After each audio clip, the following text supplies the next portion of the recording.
السلام علیکم سر، میرا نام عمر اسماعیل ہے سر۔ میرا سوال ہے کہ جب ایک اسٹوڈنٹ جو ہے ایسی افکار اور اپنے جو نظریات کو بدلنا چاہ رہا ہوتا ہے اور نئی فکر کے ساتھ آ رہا ہوتا ہے، جب اس کو سوسائٹی سے ہمیں وہ اس طرح سے پذیرائی نہیں ملتی اور بغیر کسی فکری اس کے دلیل کے یا استدلال کے اس کو جو ہے نا ریجیکٹ کر دیا جاتا ہے، تو ان سچویشن میں ہمیں کیسے اس کو اپنی جو افکار ہے یا اس کی سوچ کو کیسے بڑھوتری دی جائے؟ دیکھیے، جس وقت معاشرہ کسی مرض کا شکار ہو جائے نا، تو مرض کا خاتمہ بہت صبر آزما کام ہوتا ہے۔ آپ دیکھیے، ہمیں خود زندگی میں امراض لاحق ہوتے ہیں، مختلف قسم کی بیماریاں پیدا ہو جاتی ہیں، جسم میں خرابی پیدا ہو جاتی ہے، تو وہ ایک دن میں ٹھیک نہیں ہوتی، ایک تدریجی عمل ہے۔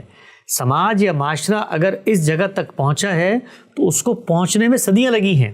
اس وقت جو ہمارے سامنے مذہبی فکر موجود ہے اور مذہبی فکر کے نتیجے میں پیدا ہونے والی مذہبی قیادت موجود ہے، وہ 1000 سالہ علماء کا اقتدار ہے نفسیاتی پس منظر میں، جس کے بعد کھڑے ہو کے گفتگو کر رہے ہوتے ہیں۔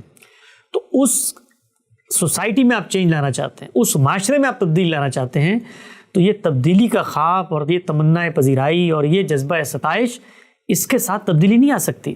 یہ صدیوں پر محیط عمل ہوتا ہے، اس کو بھی اسی طریقے سے ریورس ہونا جس طریقے سے وہ پیدا ہوا تھا۔ ہاں، یہ ٹھیک ہے کہ موجودہ زمانے نے اس رفتار اور اس عمل کو بہت تیز کر دیا ہے۔ جدید ذرائع ابلاغ سے باتوں کی اشاعت ہو جاتی ہے، منٹوں لمحوں میں آپ کروڑوں لوگوں تک بات پہنچا دیتے ہیں، تحلیل کا عمل جلدی ہو جاتا ہے، چیلنج ہو رہے ہیں علم کی دنیا میں، یہ سب کچھ ہے، لیکن یہ بہت صبر آزما کام ہے، یہ ایک دن میں نہیں ہوتا۔ اس کے لیے تو پگڑی پونجی سرے بازار نیلام کرنی پڑتی ہے پہلی نسلوں کو۔ وہ تو ایک دور تھا جس دور میں آپ یہ بات کرتے تو آپ کا سر نہیں رہتا۔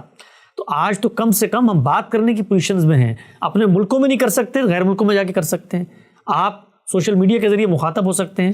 تو اس میں یہ سوچنا چاہیے کہ جو ہمارا مخاطب ہے وہ اپنی صدیوں کے تعاملات میں کھڑا ہوا ہے۔ ایسا نہیں ہو سکتا کہ ایک لمحے میں آپ نے بات کی اور پورا معاشرہ جو ہے وہ آپ کی پذیرائی کے لیے آ جائے۔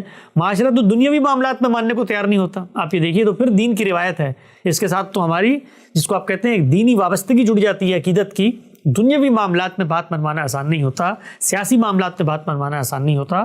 تو یہ ایک لانگ ٹرم جدوجہد ہے، اس میں بڑے ٹھنڈے دل و دماغ کے ساتھ اور بڑے حوصلے اور جرأت کے ساتھ کئی نسلوں نے کام کرنا ہے، تب جا کر ہمارا یہ معاشرہ ڈی ویپنائز ہوگا، تب جا کر یہ مذہبی جنونیت کا خاتمہ ہوگا۔ اس میں مسلسل پے در پے لگاتار سوسائٹی کے اندر آواز اٹھانی ہے، آپ نے متوجہ کرنا ہے، کسی ایسے حادثے کو جانے نہیں دینا جس پر آپ لوگوں کو توجہ دلا سکیں کہ یہ ہے اس فکر کا حاصل جو فکر ہمیں پڑھائی جاتی ہے۔